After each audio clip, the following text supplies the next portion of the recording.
Hello guys, welcome back to my channel. मैं हूं नकुल और आज हमारा काइनेमेटिक्स का लेक्चर 8 होने वाला है जे एक्सप्रेसवे सीरीज का। तो बिना कोई टाइम वेस्ट किए शुरू करते हैं वीडियो को यार। तो यार आज हम स्टार्ट करने वाले हैं रिलेटिव मोशन। तो तुम हेडिंग डाल सकते हो रिलेटिव मोशन, और ये हमारा काइनेमेटिक्स का लास्ट पार्ट भी है। इसके बाद काइनेमेटिक्स हमारा खत्म हो जाएगा।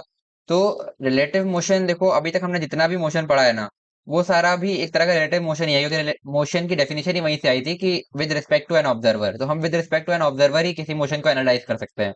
तो अभी तक जो हमारा ऑब्जर्वर था, अब तक जितना भी हमने एनालिसिस किया है, सब में हमारा ऑब्जर्वर ग्राउंड ऑब्जर्वर था, यानी कि उसका उस ऑब्जर्वर की खुद की वेलोसिटी अर्थ के रिस्पेक्ट में जीरो हुआ करती थी। बट ऑब्जर्वर तो किसी भी तरह का हो सकता है, उसकी वेलोसिटी नॉन जीरो भी हो सकती है अर्थ के रिस्पेक्ट में, वो एक्सेलरेटेड भी हो सकता है अर्थ के रिस्पेक्ट में। तो अगर ऐसा कोई ऑब्जर्वर है तो उसके लिए हम कैसे एनालिसिस करेंगे, वही हम इस पार्ट में देखने वाले हैं। तो आओ शुरू करते हैं। तो सपोज कि ये तुम्हारा कोई एक पार्टिकल है जो कि इस तरह के कुछ मोशन को परफॉर्म कर रहा है, ठीक है, इस तरीके से कहीं जा रहा है। मैंने किसी जनरल इंस्टेंट पर बात की, सपोज ये यहाँ पर है, ठीक है, एट किसी भी टाइम टी पर। तो अब हमारे पास जो पहला ऑब्जर्वर था, जो जिसपे हम अभी तक इससे एनालिसिस करते थे, सपोज वो एक ऑब्जर्वर है, ये रहा। ये है हमारा ग्राउंड ऑब्जर्वर। मैं इसको एक्स वाई एक्सिस के थ्रू दिखा रहा हूँ क्योंकि 2D मोशन है, ठीक है। तो ये हमारा ग्राउंड ऑब्जर्वर है। तो वेलोसिटी ऑफ ग्राउंड ऑब्जर्वर, हम्म इस ऑब्जर्वर को मैं वन बोल दे रहा हूँ, तो ऑब्जर्वर वन जो कि हमारा ग्राउंड ऑब्जर्वर भी है, वो जीरो है, ठीक है। तो एक्सेलरेशन भी इसका ऑब्वियसली जीरो ही है, और वो भी लिख देता हूँ, एक्सेलरेशन ऑफ ओ वन भी जीरो है, ठीक है। तो ये हमारा ग्राउंड ऑब्जर्वर है जो कि नॉन एक्सेलरेटेड, नॉन मतलब जीरो वेलोसिटी वाला मोशन, जीरो वेलोसिटी वाला ऑब्जर्वर है। तो अब हमारे पास सपोज एक और टाइप का ऑब्जर्वर है, ये है ना। इसको मैंने कुछ इस इस तरीके से दिखा दिया, एक्स वाई। तो ये है ऑब्जर्वर टू। इस ऑब्जर्वर की जो वेलोसिटी है, वो हम मान रहे हैं कुछ नॉन जीरो है, जिसको हम कुछ वी बोल दे रहे हैं नाम, ठीक है। ये है, और इसका एक्सेलरेशन जीरो है, ठीक है। ये एक तरह का ऑब्जर्वर हो सकता है। और एक तीसरी तरह का ऑब्जर्वर भी हो सकता है, उसको मैं यहां बना दे रहा हूँ, ठीक है। तो वो कैसा, जो तीसरी तरह का ऑब्जर्वर होगा, इसकी वेलोसिटी नॉन जीरो है, और इसका एक्सेलरेशन भी कुछ नॉन जीरो है, ठीक है, कुछ नॉन जीरो एक्सेलरेशन है। तो इनकी बात तो अभी हम करते रहेंगे। और जो ये नॉन एक्सेलरेटेड फ्रेम्स है ना, ये दोनों, ये वाला और ये वाला, इन दोनों को इनर्शियल फ्रेम्स बोलते हैं। तो यार कुछ कनेक्शन का इशू आ गया था। तो देखो मैं ये कह रहा था कि देखो ये तीन तरह के ऑब्जर्वर हैं, जिसमें से ये दोनों ऑब्जर्वर के एक्सेलरेशन जीरो है, और ये एक्सेलरेटेड ऑब्जर्वर है। तो इस वाले तरह के ऑब्जर्वर को हम कहते हैं नॉन इनर्शियल रेफरेंस फ्रेम। और ये जो दोनों है तुम्हारे, जिनका एक्सेलरेशन जीरो है, इनको हम इनर्शियल रेफरेंस फ्रेम्स बोलते हैं। खैर इनके बारे में डिटेल डिस्कशन एनएलएम के टाइम पे करेंगे, क्योंकि न्यूटन लॉ जितने भी हैं वो सारे इसी तरह की इनर्शियल रेफरेंस फ्रेम्स पर ही अप्लाई किए जा सकते हैं। खैर इस पे बात हम एनएलएम के टाइम पर करेंगे। तो अभी जो हमारा पॉइंट है कि ये पार्टिकल इस तरीके से कुछ मोशन कर रहा था जो हमने बना रखा है, और इसके इस जनरल इंस्टेंट पर हम एनालिसिस कर रहे थे। तो हम अगर ग्राउंड फ्रेम की रिस्पेक्ट में इसका पोजीशन वेक्टर डिफाइन करें, तो देखो वो कैसे होगा। तो ग्राउंड फ्रेम के रिस्पेक्ट में जो इसका पोजीशन वेक्टर होगा, ये इस पार्टिकल का position vector with respect to observer one, या फिर ग्राउंड ऑब्जर्वर जिसको हम कह रहे हैं, वो ये होगा, ये दिख रहा है। फिर अगर अब हम इस ऑब्जर्वर पर आ जाएं, ये जो हमने सेकंड वाला लिया है, जो रेड कलर से मैंने बनाया हुआ है, तो इसके रिस्पेक्ट में अगर हम इसका पोजीशन वेक्टर डिफाइन करें, तो हम इस तरीके से इसको यहाँ ज्वाइन कर देंगे। तो ये हो जाएगा तुम्हारा are bar of particle with respect to observer two, ठीक है। अब एक चीज और डिफाइन करते हैं कि इस टू का position vector with respect to one, क्योंकि टू मूविंग है, उसकी वेलोसिटी नॉन जीरो है। तो अगर हम ऐसे देखें तो ये r bar of two with respect to one हो गया। ठीक, यहां तक समझ में आया क्या क्या बनाया है। तो यहीं से अगर हम ट्राइंगल लॉ इस ट्राइंगल में लगा दें, तो हमें साफ साफ दिख रहा होगा, R bar of two with respect to one plus are bar of P with respect to two, तुम्हारा are bar of P with respect to one दे रहा है, ठीक है। अब इसी चीज को मैं नीचे लिखने जा रहा हूँ, यहाँ पर मैंने इसलिए लिख दिया ताकि तुम्हें यहाँ फिगर के सामने सामने दिख जाए। एक बार ध्यान से देख लो इस चीज को, ये क्या लिखा है। ये ट्राइंगल लॉ लिखा है और कुछ नहीं है। ये वेक्टर प्लस ये वेक्टर तुम्हारा ये वेक्टर दे रहा है, यही लिखा है, ठीक है। तो ये मेरे ख्याल से तुम्हें क्लियर हो गया होगा। तो अब इसको हम नीचे लिखते हैं, ठीक है। तो r bar of two with respect to one plus, क्या लिखा था हमने, r bar of P with respect to two, r bar of P with respect to two is equal to r bar of P with respect to one. ठीक। अब one हमारा क्या था, ground observer था। तो यहां मैं लिख देता हूं नीचे, वन जो था हमारा वो था ग्राउंड फ्रेम या ग्राउंड ऑब्जर्वर, ठीक है, ग्राउंड फ्रेम बोल देता हूं, ठीक है। और टू हमारा कुछ ऑब्जर्वर था, ऑब्जर्वर टू, ठीक है। तो अब अगर मैं इसको ऐसे लिखूं, तो यहां से मैं ये लिख सकता हूं कि r bar of two with respect to ground plus are bar of particle with respect to two is equal to r bar of particle with respect to ground. ठीक है, तो यहां से मैं लिख सकता हूँ r bar of particle with respect to observer two, जो हमने ये वाला ऑब्जर्वर माना था। ऐसा कोई भी ऑब्जर्वर हो जो कि एक मूविंग ऑब्जर्वर है, ठीक है, यहाँ पर इस ऑब्जर्वर को हमने ओ टू बोला था, तो मैं इसको टू बोल रहा हूँ। तो r bar of P with respect to two जो तुम्हारा हो जाएगा, वो हो जाएगा r bar of P with respect to ground minus are bar of two with respect to ground. समझ में आया? ये इंपॉर्टेंट पॉइंट है। किसी भी ऑब्जर्वर के, किसी भी मूविंग ऑब्जर्वर है या किसी भी टाइप का ऑब्जर्वर है, उसके रिस्पेक्ट में अगर तुम्हें पोजीशन वेक्टर देखना है, तो तुम ग्राउंड फ्रेम वाले पोजीशन वेक्टर से यूज करके कैसे लिखोगे? तो बेसिकली हम कहना क्या चाह रहे हैं, किसी भी with respect to any observer को, जो कि किसी वेलोसिटी के साथ हो सकता है या फिर वो जीरो वेलोसिटी वाला भी हो सकता है, ठीक है, या कुछ भी हो, किसी भी तरह का ऑब्जर्वर हो, तो उसके रिस्पेक्ट में हम लिखेंगे r bar of particle with respect to observer is equal to r bar of particle with respect to ground minus are bar of observer with respect to ground. मतलब ऑब्जर्वर का velocity with respect to ground हम उसमें subtract करेंगे, या फिर इसको तुम ऐसे कह सकते हो r bar of particle with respect to ground plus minus are bar of observer with respect to ground. तो ये मैं ऐसा क्यों लिख रहा हूँ, मैं तुम्हें बताता हूँ इसका रीजन, ठीक है। इसको तुम वैसे अब आगे समझ लो, तो ये याद तो ऑटोमेटिकली हो ही जाएगा, समझ में आ गया कि क्या चीज है, ठीक है। तो मैंने ऐसा क्यों करा ये चीज कि प्लस माइनस करके, तो मैं क्या कहना चाह रहा हूँ कि किसी भी पार्टिकल का पोजीशन, किसी भी पार्टिकल का पोजीशन वेक्टर अगर तुम किसी ऑब्जर्वर ओ के रिस्पेक्ट में लिखना चाह रहे हो, ठीक है, तो ये हो जाएगा उस पार्टिकल का position vector with respect to ground plus इसमें पलट के ऐड कर दो ऑब्जर्वर का position vector with respect to ground, पलट के ऐड कर दो। तो ये लिख भी सकते हो तुम कि for position vector of a particle with respect to an observer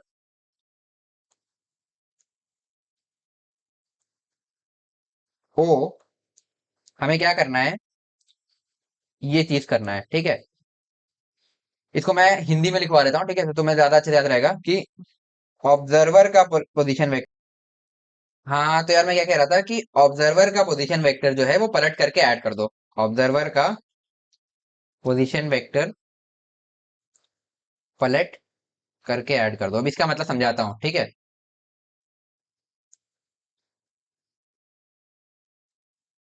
तो देखो, ये समझाता हूँ तुम्हें, ठीक है। तो मैंने क्या बोला कि r bar of particle with respect to observer is equal to r bar of particle with respect to ground plus minus are bar of observer with respect to ground, ठीक है, इस तरीके से।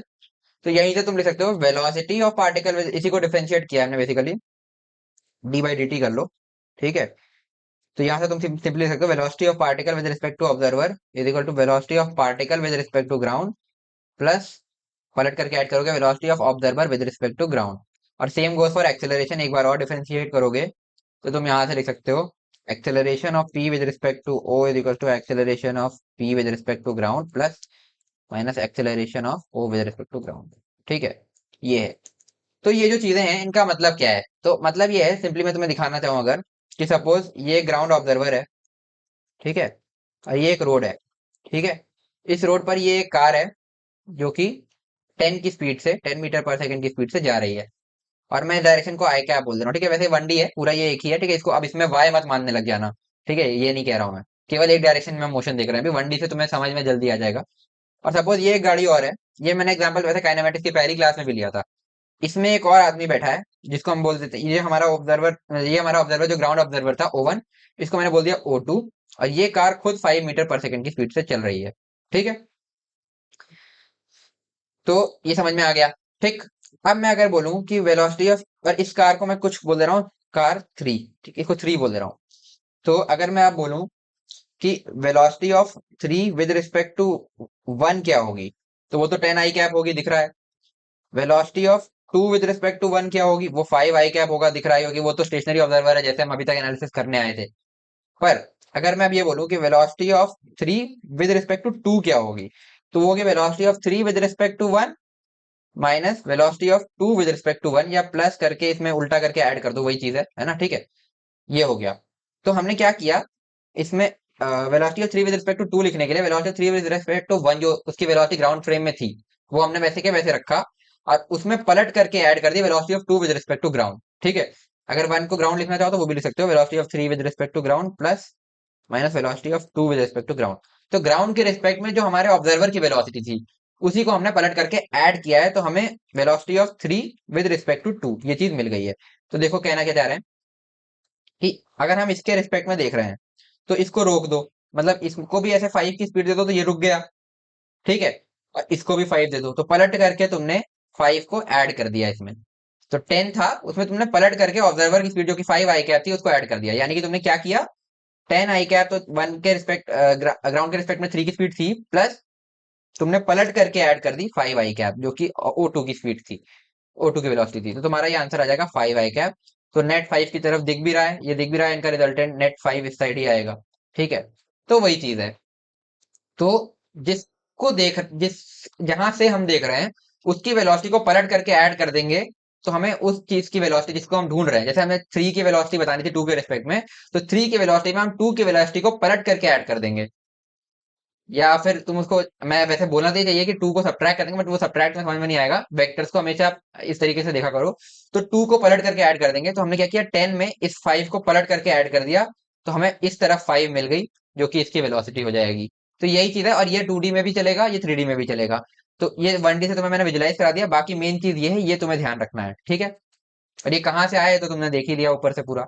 ठीक है, तो आगे बढ़ते हैं। अब एक सिंपल सा एग्जांपल लेते हैं जो तुम पढ़ चुके हो अभी।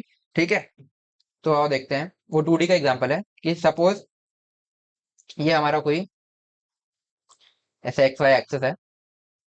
ठीक है, तो यहाँ से हमने एक प्रोजेक्टाइल छोड़ा u1 वेलोसिटी से, u1 बार इसकी इनिशियल वेलोसिटी, वेक्टोरली लिख दिया, u1 और थीटा उस तरीके से करते, बट मैंने वेक्टोरली लिख दिया। तो ये कुछ इस तरीके से प्रोजेक्टाइल मोशन कंप्लीट करेगा अपना। ठीक है, तो यार मैं ये कह रहा था कि एक प्रोजेक्टाइल है जिसको हमने u1 वेलोसिटी से छोड़ा, तो वो इस तरीके से कुछ अपना प्रोजेक्टाइल मोशन करके जाएगा। और एक और प्रोजेक्टाइल हमने ले लिया, सपोज u2 इनिशियल वेलोसिटी से इसको हमने छोड़ा, ये कुछ इस तरीके से अपना प्रोजेक्टाइल मोशन कंप्लीट करेगा। ठीक है, अब इसकी कुछ भी रेंज हो सकती है, कुछ भी हो सकता है। ठीक है, ये हो गया। अब किसी जनरल इंस्टेंट पर, किसी टाइम t पर इसकी वेलोसिटी होगी तुम्हारी v1, मैं बोल दे रहा हूँ v1 bar as a function of time, और इसकी कुछ वेलोसिटी होगी v2। ठीक है, ये पैरेलल सा लग रहा है बट पैरेलल नहीं है। ठीक है, पैरेलल मत समझ लेना इसको, कुछ भी हो सकता है ये जनरली। ठीक है, v2 as a function of time.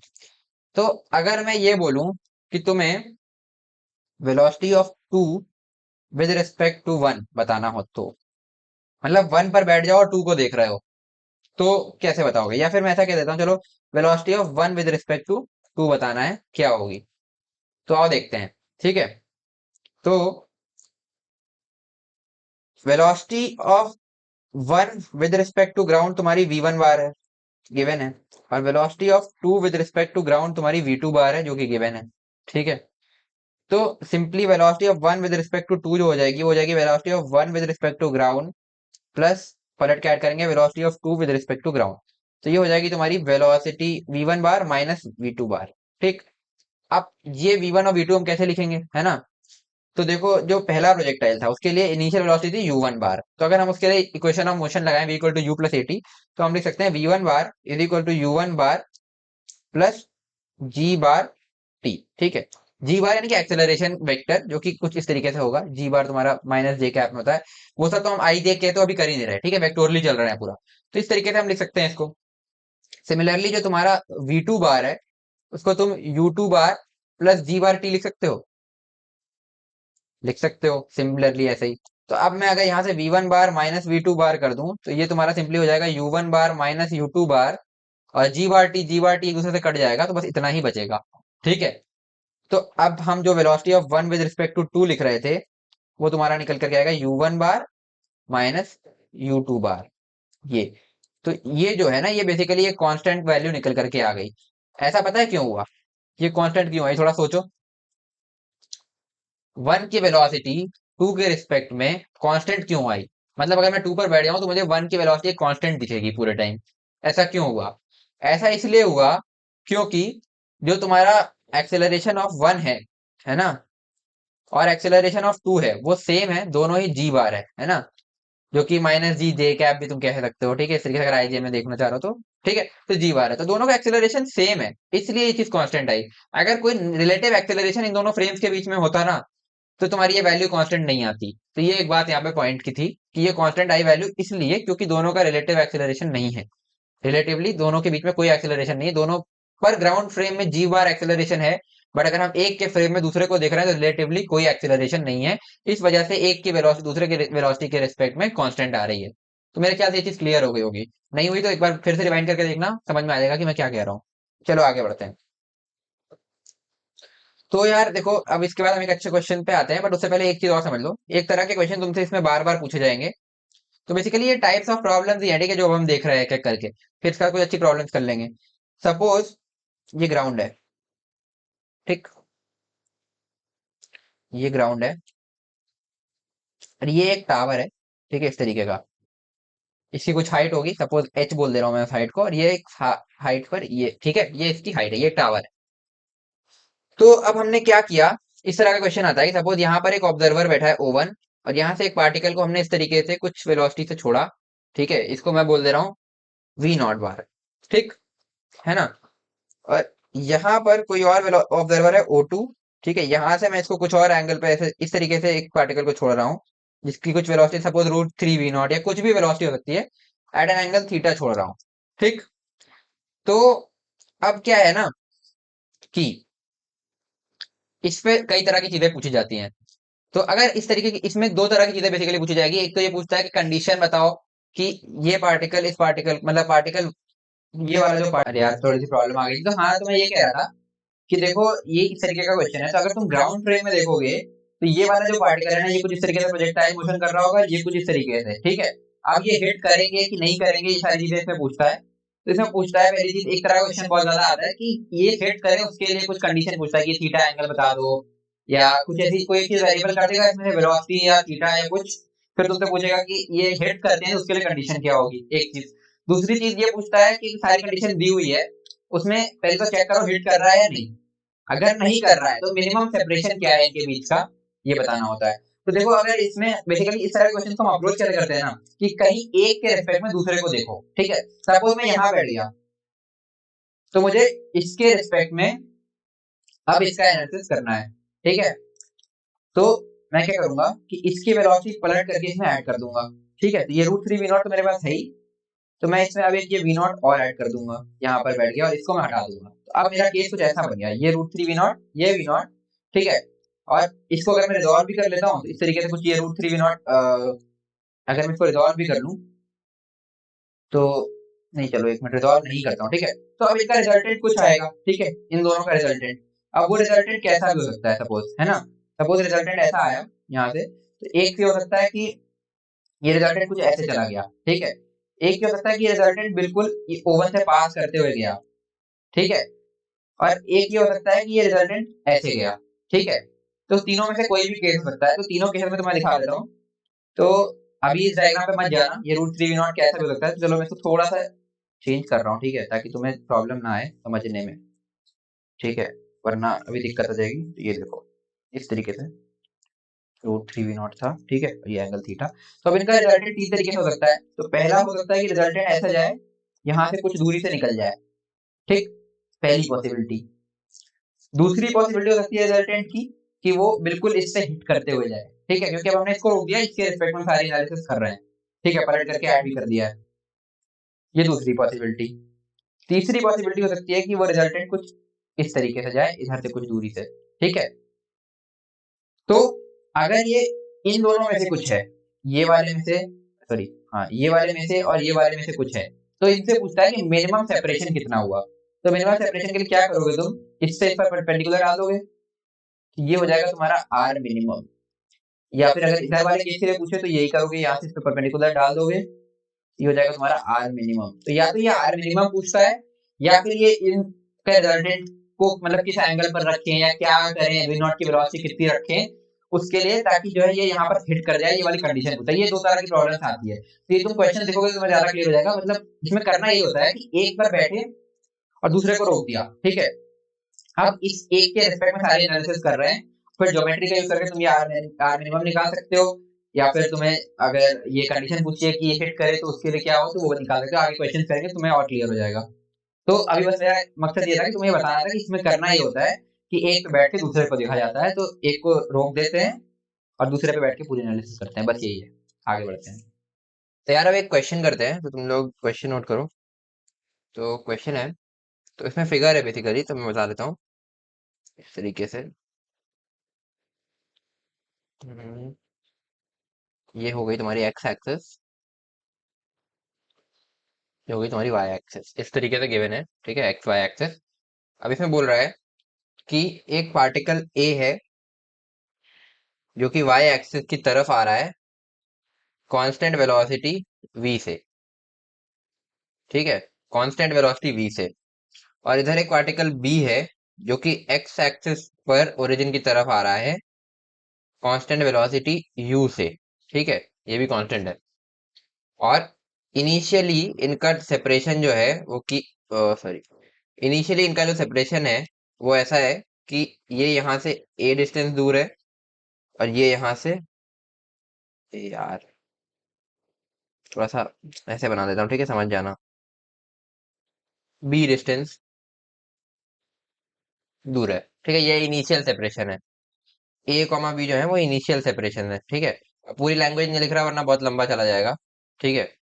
तो ये तुम्हारे इनिशियल सेपरेशन है, और बी जो है वो कांस्टेंट वेलोसिटी यू से मूव कर रहा है, और ए जो है वो कांस्टेंट वेलोसिटी वी से मूव कर रहा है, और दोनों ओरिजिन की तरफ आ रहे हैं, ठीक है। अब इसमें पहली चीज तो पूछ रहा है कि शॉर्टेस्ट सेपरेशन,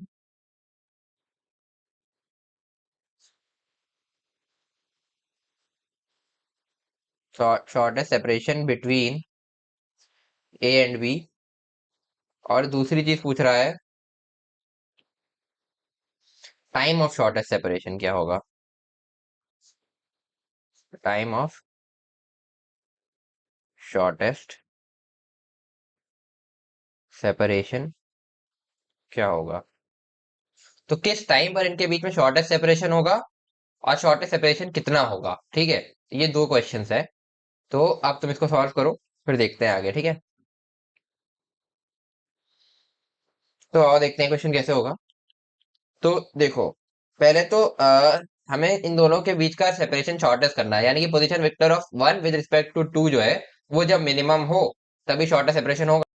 हाँ, तो यार मैं ये कह रहा था कि जब एक का पोजीशन वेक्टर दूसरे के रिस्पेक्ट में मिनिमम हो, यानी कि तुम किसी एक पर बैठ गए और दूसरे को देख रहे हो, तो जब उनके बीच का जब मतलब फिर एक के रिस्पेक्ट में जब दूसरे का पोजीशन वेक्टर लिखोगे, मतलब एक पर बैठकर दूसरे को देख रहे हो, तो जब दूसरे को देख रहे हो तो जब वो डिस्टेंस मिनिमम होगा उसी टाइम शॉर्टेस्ट सेपरेशन होगा। तो किसी एक का पोजीशन वेक्टर दूसरे के रिस्पेक्ट में लिख लो और फिर उसको मिनिमम कर दो, तो वो जिस टाइम पर मिनिमम होगा वो टाइम हमें निकालना है, और उस समय कितना सेपरेशन होगा ये भी हमें निकालना है। तो सबसे पहले तो हमें बेसिकली एक का पोजीशन वेक्टर दूसरे के रिस्पेक्ट में लिखना है, पहला टारगेट हमारा।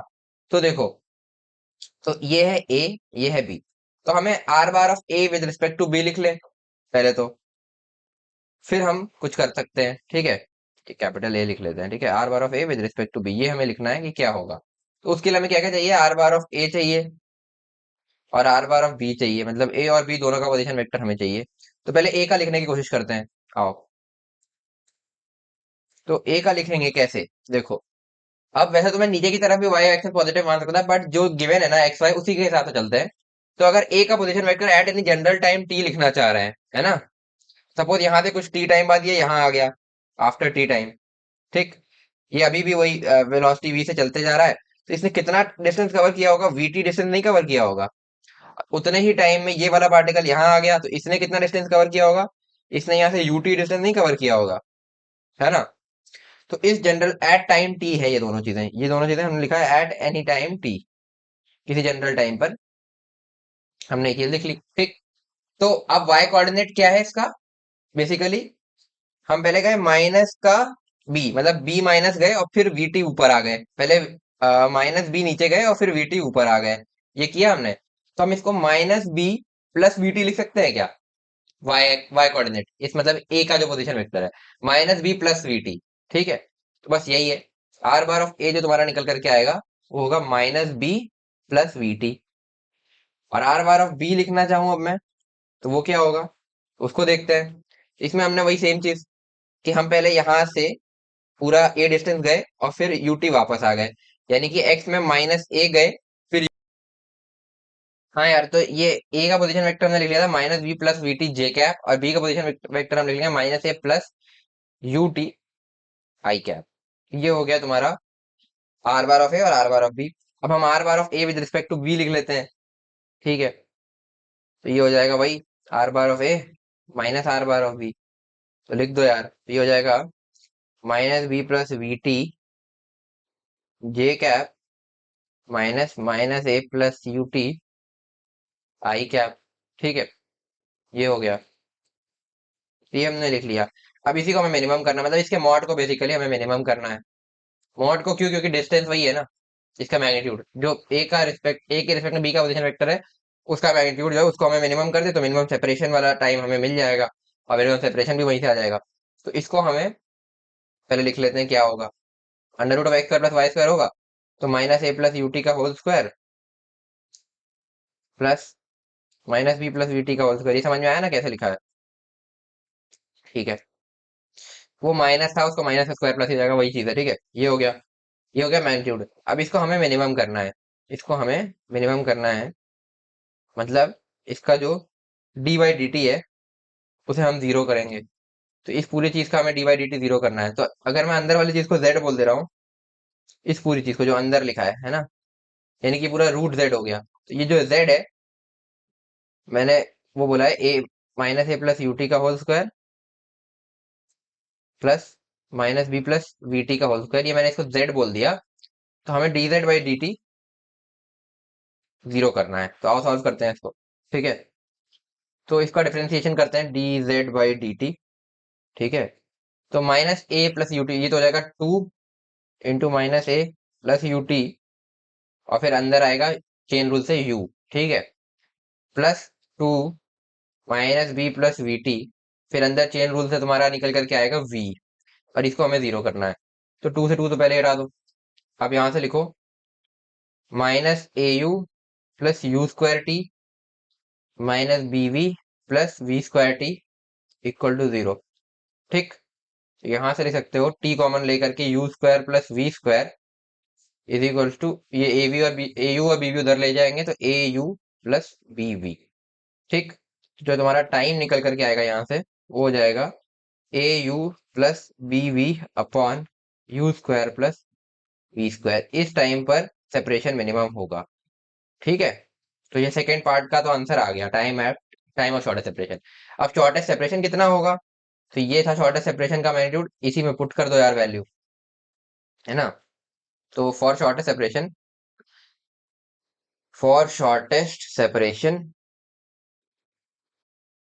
हाँ यार, तो यहाँ से लिख सकते हो कि फॉर शॉर्टेस्ट सेपरेशन, जो position vector of A with respect to B था, ये पहले हम लिखेंगे क्या था, वो ये गिवन है -a+ut का whole square under root of -b+vt का होल स्क्वायर। ठीक है, तो अंडर रूट ऑफ -a+ut का होल स्क्वायर प्लस -b+vt का होल स्क्वायर। अब इसमें हमें ये टाइम की वैल्यू रखनी है जो ऊपर रखी है। ठीक है, तो और रखते हैं इसको। तो इसको लिखेंगे यहाँ से is equal to under root of -a+u के साथ मल्टीप्लाई होगा au+bv upon u² + v², au+bv upon u²+v²। ठीक है, इस पूरे का होल स्क्वायर प्लस -b+v के साथ मल्टीप्लाई होगा वही au+bv अपॉन u²+v² का, ये हो जाएगा होल स्क्वायर। इस तरीके से ये हमारा आंसर हो जाएगा। तो इसको अब सॉल्व करते हैं आगे, है ना। तो ये हो जाएगा -a+au² + bv² upon, sorry, bvu u²+v², और इस पूरे का, हाँ ठीक है, ये अपन ने सही कर लिया, ये इसका whole square plus -b+a vu+bv² upon u²+v²। ये हो गया। आगे सॉल्व करते हैं। तो अगले स्टेप में ये हो जाएगा, यहाँ से एलसीएम ले लिया तो -au² -av² +au² +bvu upon u²+v²। Plus minus B U square minus B V square plus A V U plus B V square upon U square plus V square, ये पूरा होल स्क्वायर था ना, और यहाँ पर भी इसका whole square, ठीक है, यहाँ पे लिख दिया। ठीक, आगे करते हैं। तो ये हो जाएगा तुम्हारा माइनस ए यू और प्लस ए यू इधर से चला जाए, ए यू स्क्वायर चला जाएगा, और इस बारे में minus B U, sorry, minus B V square और प्लस बी वी स्क्वायर चला जाएगा। तो ये बनेगा, अगर मैं यहाँ पे minus A V square plus B V U बचा है तो वी कॉमन ले लेता हूँ और वी का स्क्वायर करके बाहर निकालूंगा, तो वी स्क्वायर और अंदर जाएगा minus A V plus B U upon U square plus V square का होल स्क्वायर। फिर यहाँ पर मैं इसमें देखो minus B U square plus A V U है, तो यू स्क्वायर कॉमन निकाल लेता हूँ। वैसे मैंने यू निकाला बट वो स्क्वायर होकर बाहर आएगा क्योंकि ब्रैकेट के ऊपर स्क्वायर भी है ना, तो वो यू स्क्वायर, अब ब्रैकेट के अंदर वाली चीज जो बचेगी बचेगी minus B U plus A V, ठीक, upon U square plus V square का होल स्क्वायर। बिल्कुल सही। अब एक चीज तुम ध्यान दो, अगर तो A V minus B U, ठीक है, ये हो गया। तो अगर मैं इसको वी स्क्वायर रखता हूँ और ये B U minus A V का जो होल स्क्वायर है उसको मैं A V minus B U का होल स्क्वायर भी लिख सकता हूँ, मतलब माइनस वन से मल्टीप्लाई कर दिया, है ना, मतलब ए बी, सॉरी समझ रहे हो ना, B U minus A B का जो होल स्क्वायर है वही A B minus B U का होल स्क्वायर हो जाएगा, क्योंकि बेसिकली हमने किया क्या है कि माइनस वन और फिर इंटू माइनस वन, ठीक है। तो इसको कर देते हैं, ये हो जाएगा तुम्हारा B U minus A B का होल स्क्वायर था पहले, अब ये A B minus B U का होल स्क्वायर हो जाएगा। ये कैसे किया समझ रहे हो ना, बेसिकली किया क्या है इसको मैं तुम्हें समझा देता हूँ, ठीक है। इस पूरी चीज में हमने minus one into minus one किया है, ठीक है। तो एक माइनस वन से तो हमने इसका साइन बदला है, जो हमने यहाँ पे A B minus B U कर दिया, दूसरे माइनस वन को हमने अलग से रखा है बाहर, और उसका स्क्वायर करके तुम बाहर निकाल दोगे तो माइनस वन का स्क्वायर वन हो जाएगा, तो ये यहाँ वन हो जाएगा और ये माइनस वन हट जाएगा, इस तरीके से समझे, समझाने के लिए, बाकी समझ में आ गया होगा मेरे ख्याल से। तो A B minus B U upon U square plus, हाँ तो यार अब आगे देखो, तो ये हो गया, ठीक है, अंदर, और ये स्क्वायर था, और प्लस ये यू स्क्वायर तो है ही है, और ये भी वही है, A B minus B U upon U square plus V square का होल स्क्वायर, ठीक है। तो अब ये जो पूरी चीज है ना, ब्रैकेट देखो दोनों साइड का सेम है, तो इसको कॉमन ले लेते हैं, तो अपना बनेगा ये A V minus B U upon U square plus V square का होल स्क्वायर, ये पूरा कॉमन बन जाएगा, ठीक है। मैंने सही लिखा है ना अभी तक पूरा? हम्म,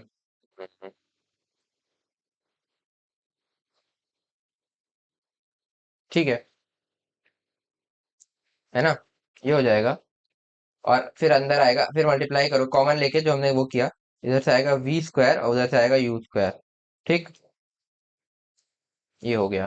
तो अब क्या बनेगा ना, ये बेसिकली ये करने के बाद तो अब बचेगा ऊपर A V minus B U का होल स्क्वायर, और नीचे U square plus V square का होल स्क्वायर होता है, और फिर वो उधर U square plus V square एक बार कट जाएगा तो बचेगा केवल U square plus V square. तो ये आंसर तुम्हारा हो जाएगा A V minus B U upon under root of U square plus V square, ये होगा शॉर्टेस्ट सेपरेशन, ठीक है। इसमें मेरे को डाउट है कहीं कोई कैलकुलेशन मिस्टेक तो नहीं हुई, वैसे मेरे ख्याल से नहीं हुई है, देख तो लिया पूरा। बाकी तुम एक बार खुद से जब तुम करोगे तो एक बार क्रॉस चेक कर लेना इसको, ठीक है, बाकी मेरे ख्याल से यही है। टाइम तक तो मुझे को कंफर्म है कि हमने सही सॉल्व किया है, ठीक है, ये हमने सही सॉल्व किया है। इसके बाद यहाँ रखने में हो सकता है कहीं कैलकुलेशन मिस्टेक हुई हो, वैसे लग तो नहीं रहा है, अगर हुई होगी तो तुम एक बार चेक कर लेना, बाकी आंसर ही आ रहा है, ठीक है। तो आगे बढ़ते हैं। तो यार देखो, ये हो गया, ठीक है, हम ऐसे डिस्कस कर रहे थे किस किस टाइप की चीजें आती है, तो एक और टाइप है जो कि जिस टाइप की चीज तुमसे हमेशा रिलेटेड में पूछी जाती है। तो देखो, एक केस है, इसको हम डिस्कस करते हैं।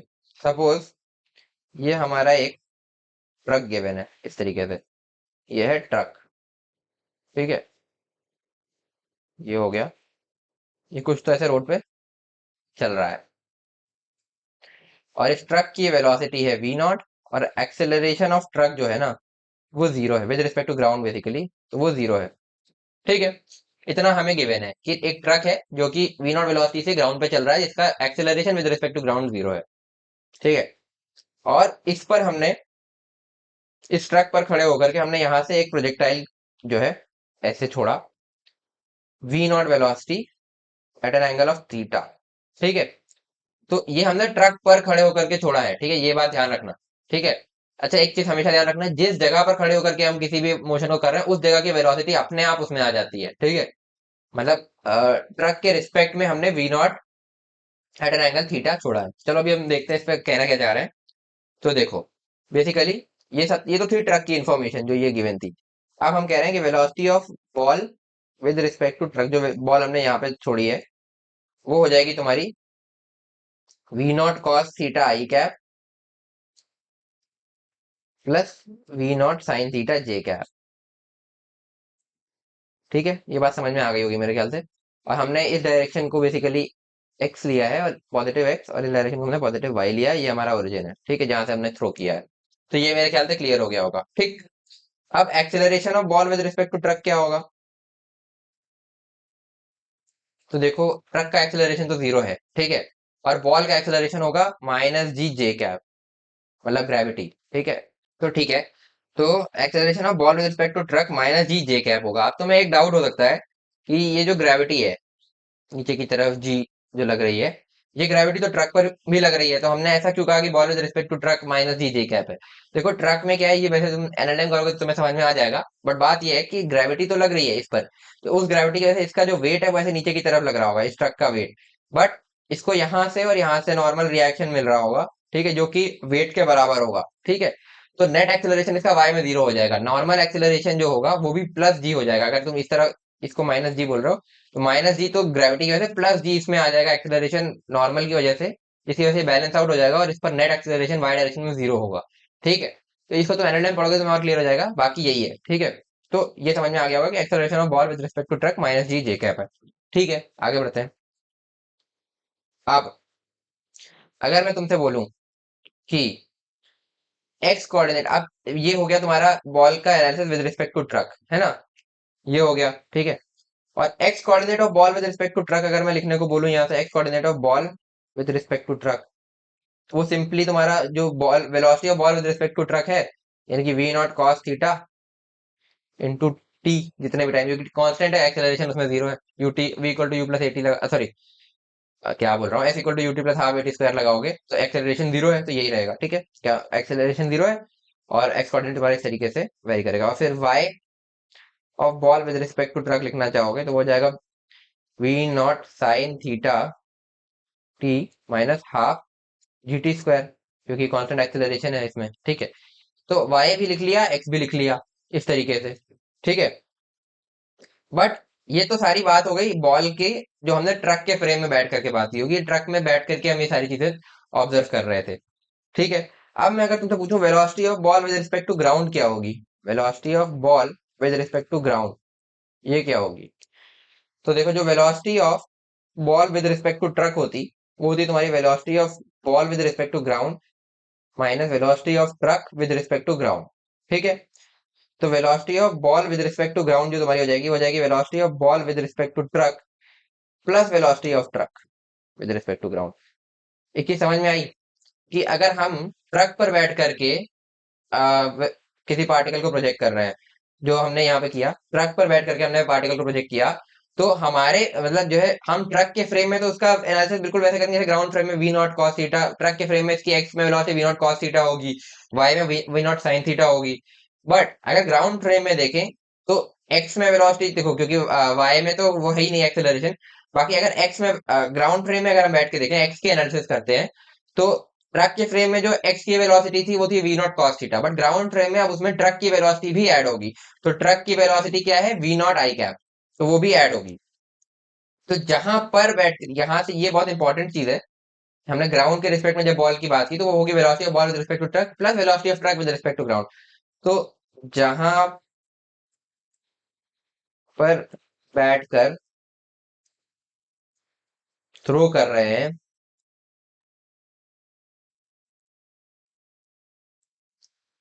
ग्राउंड फ्रेम की वेलोसिटी में,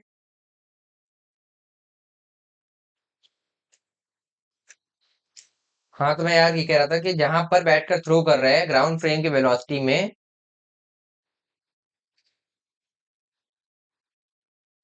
उसकी वेलोसिटी भी ऐड होगी, समझ में आया? जैसे ट्रक पे बैठ के थ्रो कर रहे हैं, तो ट्रक की वेलोसिटी भी ऐड होगी ग्राउंड फ्रेम की वेलोसिटी मिलने के लिए, ठीक है। तो velocity of ball with respect to ground ये हो गया, ये हमने यहाँ पे लिखा, with velocity of ball with respect to ground is velocity of ball with respect to truck plus truck with respect to ground, ठीक है। तो velocity of ball with respect to truck थी तुम्हारी V naught cos theta I cap plus we naught sine theta J cap, और तुम्हारी velocity of truck with respect to ground थी we naught i cap, ठीक है। तो ये तुम्हारा हो जाएगा वी नॉट, एक मिनट यार, v naught cos theta plus we naught i cap plus we naught sine theta J cap. तो अब x with respect to x of ball with respect to ground क्या होगा, हो जाएगा तुम्हारा v naught cos theta plus we naught into t, है ना, किसी भी टाइम पर अगर लिखना हो, ठीक है। और y of ball with respect to ground क्या होगा, v naught sine theta t, ठीक है। तो अब मैं बोलूं अगर टाइम ऑफ लाइट, ठीक है, इस पूरे प्रोजेक्टाइल मोशन के लिए जो हमने इस ट्रक पर बैठ करके फेंका है, इसके लिए टाइम ऑफ लाइट अगर मैं पूछूं, तो टाइम ऑफ लाइट तुम्हें पता है 2v0 sin θ/g होता है, यानी कि 2v परपेंडिकुलर बाय g होता है, ठीक है। और बेसिकली यहाँ पर g में तो कोई रिलेटिव मोशन है ही नहीं ट्रक में और इसमें, ठीक है, g में तो बराबर ही है, ठीक है। तो टाइम ऑफ लाइट तो सिंपली दिख ही रहा है कि जो इस पूरे मोशन का टाइम ऑफ लाइट है वो हो जाएगा 2v0 sin θ/g, समझ में आया, ठीक है। तो इसमें तो क्योंकि ये y के मोशन पर डिपेंड करता है और y में कोई रिलेटिव मोशन नहीं है इन दोनों के बीच, ठीक। तो ये हो गया, ये तो ऐसे ही रहेगा। हम्म। तो जो तुम्हारा बेसिकली x में कितना चला, अगर मैं ये पूछूं, है ना, कि x में कितना चला, तो x of ball with respect to truck जो था वो तो तुम्हारा v naught cos theta time था, ठीक है। और x of ball with respect to ground जो था वो तुम्हारा था v naught cos theta plus we naught into t. तो x में कितना मूव हो गया जब ये पार्टिकल पूरा प्रोजेक्टाइल कंप्लीट करके वापस ट्रक पे गिरा, अगर ये क्वेश्चन हो, तो वो हो जाएगा तुम्हारा v naught cos theta plus we naught into time of flight, ये है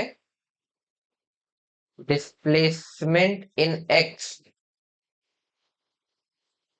with respect to ground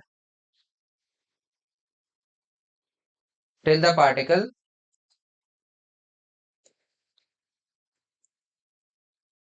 false back again on truck. तो बेसिकली अब इसका पूरा मोशन अगर हम विजुलाइज करेंगे कैसा हुआ, तो देखो, ये था हमारा ट्रक इस तरीके से, ठीक है, ये हो गया, ये रोड थी, है ना, ये था ट्रक। तो इस पर हमने इस तरीके से वी नॉट से छोड़ा था थीटा एंगल पर, तो इसने कुछ प्रोजेक्टाइल मोशन किया, ठीक है। और ये आकर के यहाँ पर ट्रक के एंड पर सपोज गिर गया, ठीक है। अभी मैं मान रहा हूँ ट्रक के एंड पे गिर गया, ठीक है, ये कहीं पीछे गिरा होगा। तो ये होता अगर ट्रक रुका हुआ होता, बट इस पूरे मोशन के दौरान जो तुम्हारा ट्रक है ना, वो भी कुछ वी नॉट टी आगे बढ़ गया होगा, ठीक है, क्योंकि वी नॉट से चल रहा था। हाँ, तो यार मैं ये कह रहा था कि इस पूरे मोशन के दौरान ये ट्रक कुछ वी नॉट टी आगे बढ़ गया होगा, ठीक है, बेसिकली। तो ट्रक कुछ इस तरीके से सपोज आगे बढ़ गया,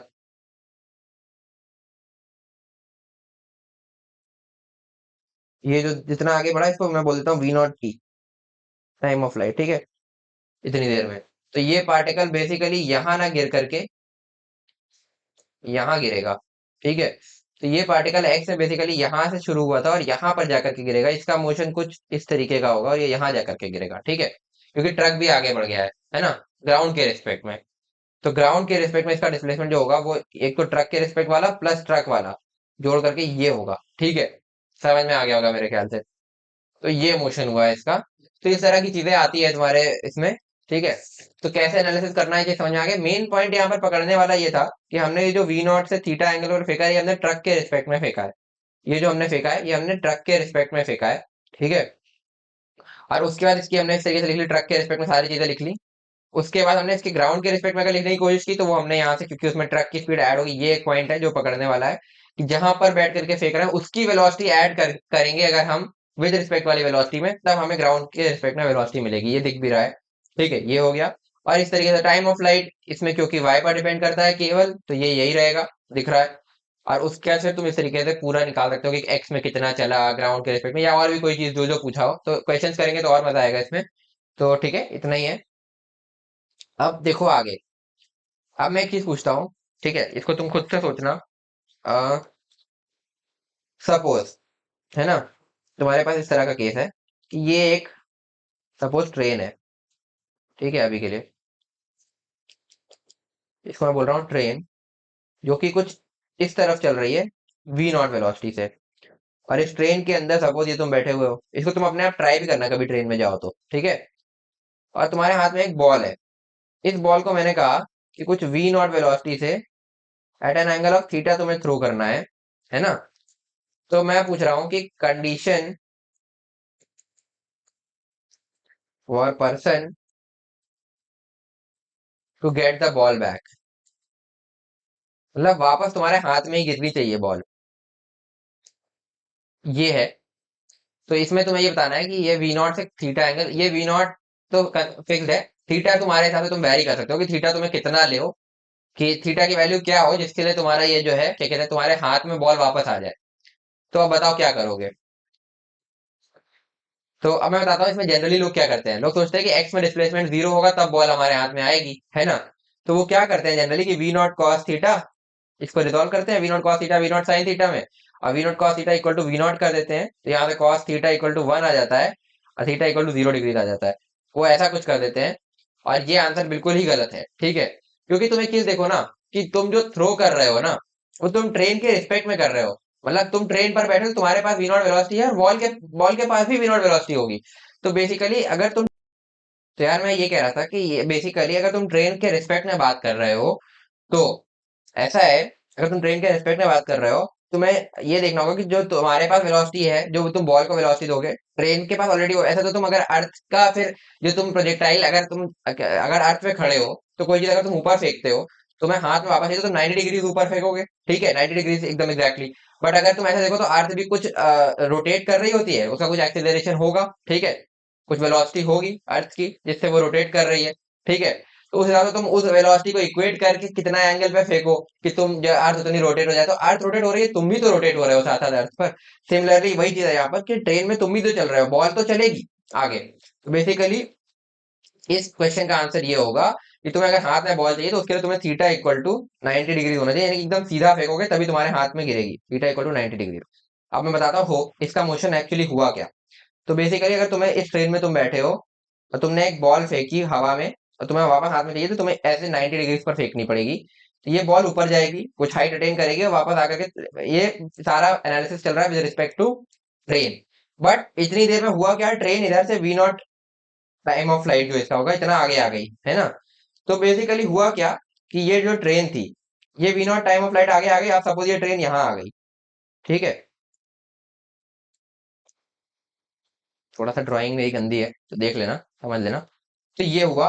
तो बेसिकली हुआ क्या कि तुमने ट्रेन फेंका तो तुमने यहाँ पे था, अगर मैं इसको यहाँ से नीचे कर लूं, यहाँ पे था। तो बेसिकली ऊपर गई, ये ग्राउंड के रिस्पेक्ट में तो प्रोजेक्टाइल ही करेगी और यहाँ आकर के गिरेगी तुम्हारे हाथ में वापस, है ना। तो इतनी देर में हुआ क्या कि ये बॉल प्रोजेक्टाइल करके आई यहाँ से यहाँ तक इस तरीके से, और तुम यहाँ से यहाँ तक चले आए सीधे सीधे ऐसे यहाँ पर आ गए। तो ग्राउंड फ्रेम में तो ये हुआ, ग्राउंड फ्रेम में, क्योंकि ग्राउंड फ्रेम में बॉल के पास एक वेलोसिटी थी वी नॉट ऊपर की तरफ, और इधर की तरफ भी वी नॉट थी, जो कि ट्रेन की वजह से इसको मिली। तो ग्राउंड फ्रेम में देखेंगे तो ट्रेन भी इधर आ गई, तुम भी इधर आ गए और बॉल प्रोजेक्टाइल करके इधर आ गई, ठीक है। बट केवल ट्रेन के फ्रेम में देखोगे, अगर ट्रेन पे बैठ जाओ तो बॉल केवल ऊपर गई है और वापस तुम्हारे हाथ में आके गिरी है। तो ये चीज हमेशा ध्यान रखना कि अगर बॉल तुम्हें हाथ में चाहिए तो ये चीज नहीं करनी है, ठीक है, सॉरी, हाँ, ये चीज नहीं करनी है। थीटा 90 हो, क्योंकि ट्रेन के रिस्पेक्ट में देखा जाए तो तुम्हें बॉल हाथ में चाहिए तो थीटा 90 पर तुम्हें फेंकना पड़ेगा। मेरे ख्याल से पॉइंट क्लियर हो गया। बाकी थोड़ा टाइम के साथ साथ हो सकता है क्लियर हो जाए, हो सकता है पहली बार में तुम्हें थोड़ा सा अजीब लग रहा हो, बट टाइम के साथ साथ ये क्लियर हो जाएगा, फिर तुम्हें लगेगा कि क्या बचकानी बात थी, बस यही है, ठीक है। आगे बढ़ते हैं। अब एक और क्वेश्चन मेरा,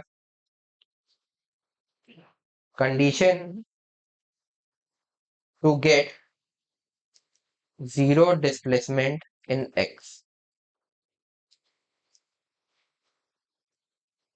एक्स में जीरो डिस्प्लेसमेंट हो, इसके लिए कंडीशन क्या हो। मतलब जैसे अगर हमने यहाँ से थोड़ा ट्रेन तो आगे चली गई, बट ये यहीं पर आकर के गिरे, एक्स में डिस्प्लेसमेंट जीरो हो, तो अब तुम ये वाला काम करोगे कि ग्राउंड फ्रेम में एनालिसिस करोगे, तो तुम कहोगे वी नॉट कॉस थीटा अगर वी नॉट के बराबर हो जाए तो एक्स में डिस्प्लेसमेंट जीरो होगा, क्योंकि अब तुम्हें पूछ रहा है कि एक्स में जीरो डिस्प्लेसमेंट हो, ग्राउंड फ्रेम के रिस्पेक्ट में बेसिकली बात हो रही है। कुछ कनेक्शन की प्रॉब्लम हो गई थी यार। तो अब देखो, मैं ये कह रहा था कि फॉर एक्स कि एक्स का डिस्प्लेसमेंट जीरो हो, तो बेसिकली तुमने ट्रेन पर ऐसे, अरे यार एक मिनट, हाँ, ट्रेन पर ऐसे खड़े होकर के ये वी नॉट से थीटा में फेंका, ये ट्रेन खुद वी नॉट होती, तो एक्स में डिस्प्लेसमेंट जीरो, तो ग्राउंड फ्रेम में आओगे तो इस बॉल के पास एक वी नॉट ये रहेगी और एक वी नॉट ये जो तुमने थीटा में फेंकी है ये। तो अगर अब इसको रिजॉल्व करूं मैं, तो ये हो जाएगा वी नॉट कॉस थीटा और ये हो जाएगा वी नॉट साइन थीटा। ठीक है, तो वी नॉट कॉस थीटा तुम्हारा वी नॉट के बराबर होना चाहिए for zero displacement in x, for यही मतलब बेसिकली ये जो पूछ रहा है इस कंडीशन के लिए, तो ये होगा। तो इस केस में कॉस थीटा वन आ जाएगा, तो थीटा इक्वल टू 0 डिग्री आ जाएगा। तो एकदम हॉरिजॉन्टली फेंकोगे तब तुम्हें जीरो डिस्प्लेसमेंट मिलेगा, ये हो गया। तो मेरे ख्याल से चीज क्लियर हो गई होगी। अब आगे बढ़ते हैं।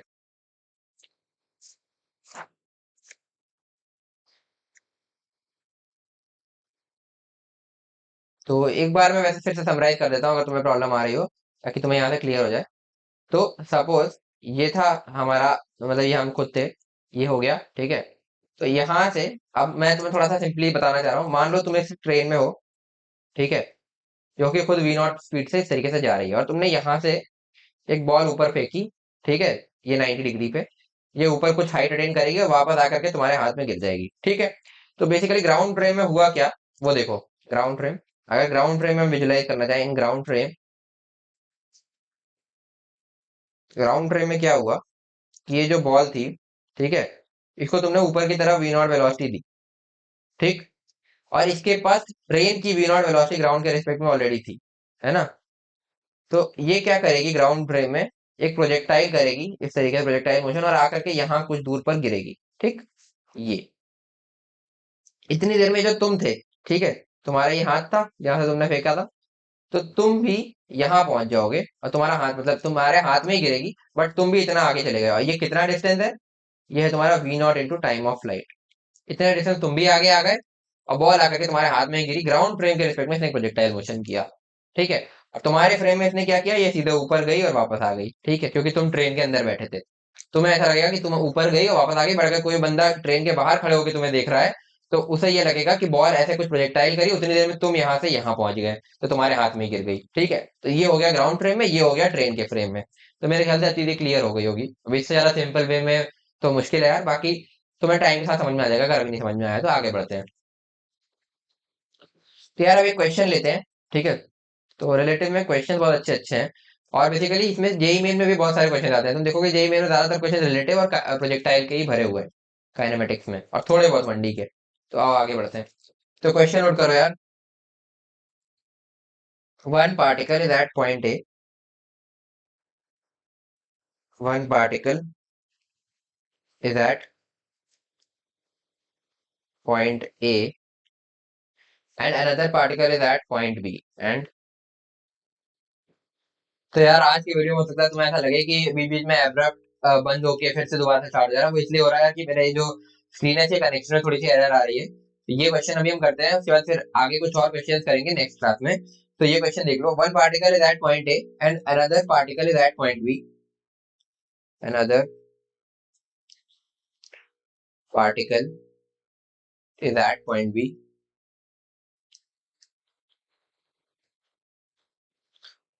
from points A and B particles are simultaneously projected as shown. From points A and B particles are simultaneously, क्या हो रहा है, simultaneously projected as shown। तो कैसे प्रोजेक्ट कर रहा है वो देखो, भी फिगर में दिख जाएगा। तो ये है इस तरीके का, ठीक है। ये है पार्टिकल ए, जो कि तुमने यहाँ से 20 मीटर पर सेकेंड से 53 डिग्री पर छोड़ा है, ठीक। और ये है तुम्हारा पार्टिकल बी, देखो तुमने 20 मीटर पर सेकेंड से 37 डिग्री पे छोड़ा है, ठीक। और इनिशियली इनके बीच का सेपरेशन है 10 मीटर, ठीक है।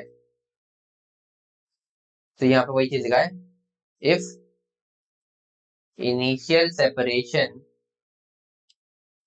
Between them is 10 metre, then पहली चीज पूछ रहा है मिनिमम सेपरेशन बिटवीन पार्टिकल्स। तो पूरे मोशन के दौरान इसमें मिनिमम सेपरेशन क्या कितना होगा। और दूसरी चीज तुमसे पूछ रहा है time when minimum separation takes place. तो आओ देखें इस क्वेश्चन को कैसे करेंगे। तो ये मिनिमम सेपरेशन पूछ रहा है, time when minimum separation takes place ये पूछ रहा है। तो देखो ऐसे क्वेश्चन में सबसे पहले क्या करना चाहिए, जैसा मैंने तुम्हें पहले भी बताया था, जो मैंने तुम्हें डायग्राम बना के दिखाया था ना, कि एक हमने यहाँ से फेंका, एक थोड़ा ऊपर से फेंका था, और हमने बोला था मिनिमम सेपरेशन पूछ सकता है या फिर हीटिंग की कंडीशन पूछ सकता है, ज्यादातर यही पूछता है। तो किसी एक पर बैठ जाओ और दूसरे को, मतलब किसी एक पर बैठो और दूसरे के एनालिसिस करो, ठीक है। तो बेसिकली अभी हम देखते हैं सिचुएशन कैसी है। ये है, ठीक है, ये तुमने 20 पर 53 डिग्री से छोड़ा और इधर वाला तुमने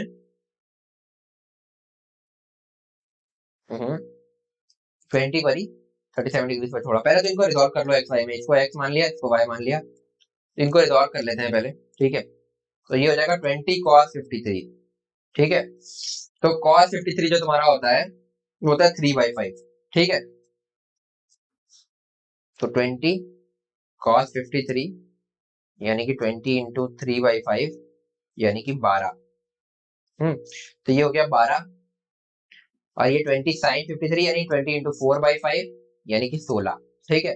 ये मैं डायरेक्टली कर रहा हूँ, इसको करोगे तो ये हो जाएगा तुम्हारा 20 cos 37 यानी कि 20 इंटू 4/5 यानी कि 16, और ये 20 sin 37 यानी कि वही 12, ठीक है। हाँ तो यार हमने वेलोसिटी रिजॉल्व कर ली थी। अब किसी एक पर बैठ जाओ, ठीक है, और दूसरे के एनालिसिस करते हैं। तो सपोज मैं यहाँ पर बैठ गया, ठीक है, किसी भी एक जगह पर बैठ सकता हूँ, यहाँ पर बैठ गया और अब मैं इसकी एनालिसिस कर रहा हूँ ए की। तो मैंने क्या किया, अपने आप को रेस्ट में मान लिया।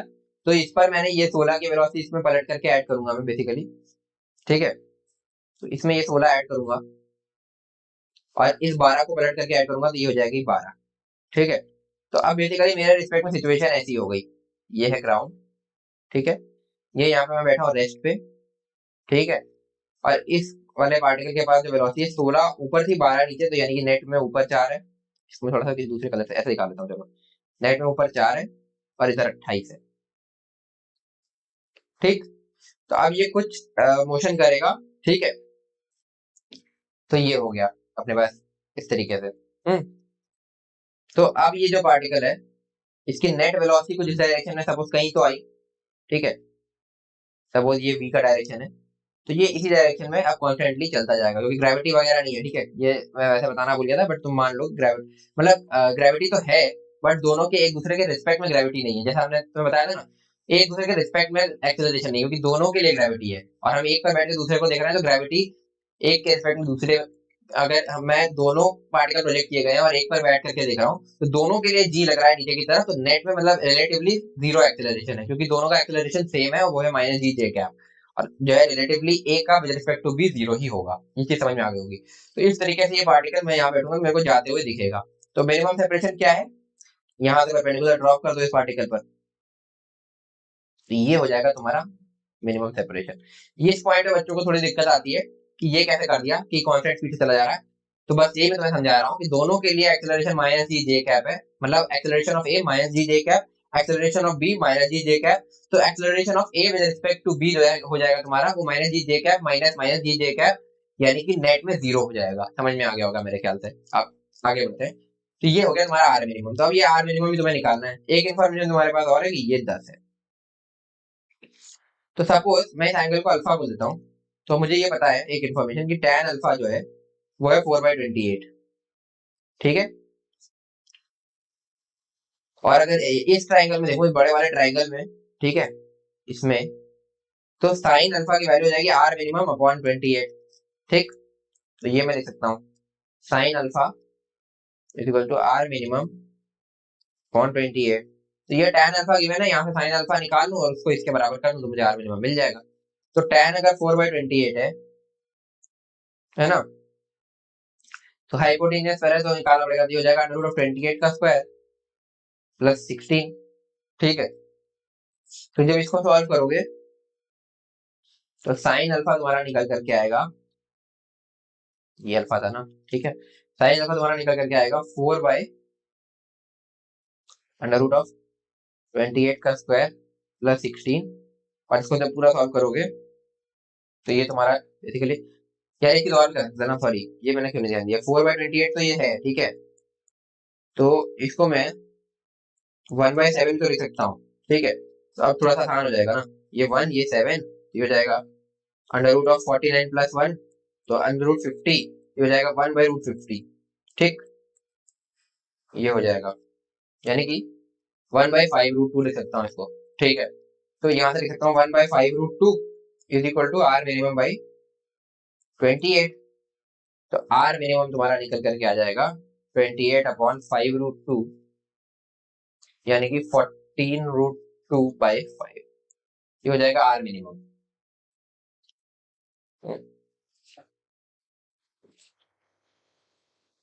ये तो सॉरी आर मिनिमम बाई 10 है ना, ये सॉरी ये क्या किया मैंने, ये 10 है। ठीक है, इसको हटाओ। ठीक है, तो आर मिनिमम की वैल्यू तुम्हारी यहाँ से आ जाएगी 10/5√2, यानी कि √2 मीटर। तो मिनिमम सेपरेशन तुम्हारा ये है आर मिनिमम, ये निकल गया। अब दूसरी चीज, तो ये तुम्हारा एक पार्ट तो सॉल्व हो गया। ठीक, minimum separation, time when minimum separation takes place. ठीक है, तो टाइम क्या होगा इस समय पर, हम्म, तो तुम एक चीज देखो, ये जब यहाँ से यहाँ तक आया, ठीक है, तो अब तुम्हें टाइम निकालना है बेसिकली, है ना, तो मिनिमम सेपरेशन तुमने निकाल लिया। तो ये वाली जो लेंथ है, अगर मैं इसको ए बोल दे रहा हूँ, इसको बी बोल दे रहा हूँ और इसको एम बोल दे रहा हूँ, ये जो ए एम लेंथ है इसको निकाल सकते हैं क्या? ये क्यों निकाल रहा है बता रहा हूँ अभी, है ना। तो जो ये ए एम लेंथ है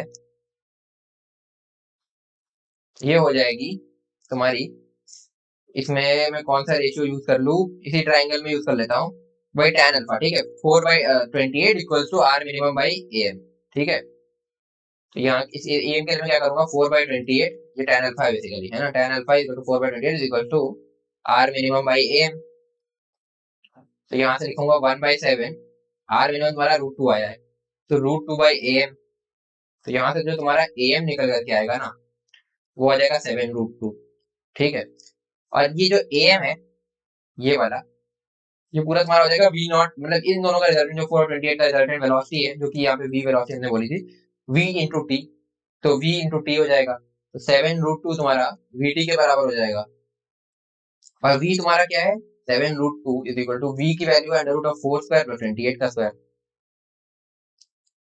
इंटू टी। तो टाइम जो तुम्हारा निकल करके आएगा हो जाएगा 7√2 अपॉन, ये इसमें 4 कॉमन लेके बाहर निकाल दोगे तो 4 अंडर रूट ऑफ 1 प्लस 49, ये हो जाएगा।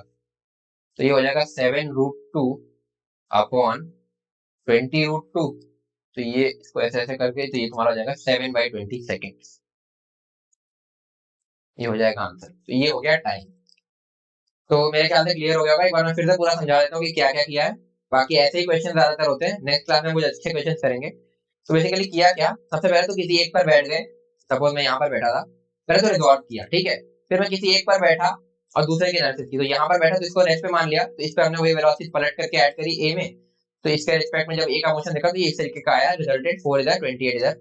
अब फिर मैंने तुम्हें एक बार फिर से बता दे रहा हूँ कि नेट एक्सेलरेशन एक दूसरे के रिस्पेक्ट में, एक के रिस्पेक्ट में दूसरे का एक्सेलरेशन 0 है, तो एक कांस्टेंट वेलोसिटी से इस तरीके से बेसिकली चलता रहेगा। ठीक, यहाँ तक समझ में आ गई। अब मिनिमम सेपरेशन ये है, इस पूरे पाथ पर ये परपेंडिकुलर ड्रॉप किया, ये हो गया तुम्हारा मिनिमम सेपरेशन। अब इसका हमें ज्योमेट्री यूज करनी है। tan अल्फा की वैल्यू हमें वेलोसिटी वाइज दिख रही है कि ये 4/28 है, और यही तुम्हारे, ये इस तरीके से तुमने tan अल्फा लिख लिया, और sin अल्फा की वैल्यू तुम्हें सामने से ये दिख रही है कि r मिनिमम बाई 10 है।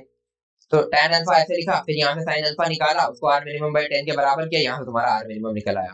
तो मेरे ख्याल से इसमें कोई डाउट नहीं होगा। अब तुमसे पूछ रहा था कि इस मिनिमम सेपरेशन के लिए कितना टाइम लगा होगा ये पॉइंट आने के लिए। तो इसके लिए तुम यही कर सकते हो कि तुम्हारे पास डायरेक्शन देखो, नेट वेलोसिटी तुम्हारे पास गिवन है, ठीक है। अगर ये वाला डिस्टेंस तुम निकाल लो तो vt के बराबर इस डिस्टेंस को कर दो, यहाँ से t निकल जाए। तो ये डिस्टेंस तुमने वही फिर ज्योमेट्री यूज करके निकाल लिया am, और am को तुमने vt के बराबर कर दिया, ठीक है। vt के बराबर कर दिया, v तुम्हारे पास गिवन था ही, तुमने रिजॉल्व करके निकाला था। तो इस तरीके से तुम्हारा टाइम निकल आएगा। तो यही करना होता है, ऐसे ही क्वेश्चन ज्यादातर होते हैं, ठीक है। इनमें रिलेटिव एक्सेलरेशन नहीं था, इसलिए ये कांस्टेंट वेलोसिटी वाला मोशन कर रहे थे। ये मेरे ख्याल से क्लियर हो गया, क्योंकि मुझे अपने टाइम पर भी ये चीज का डाउट आया था।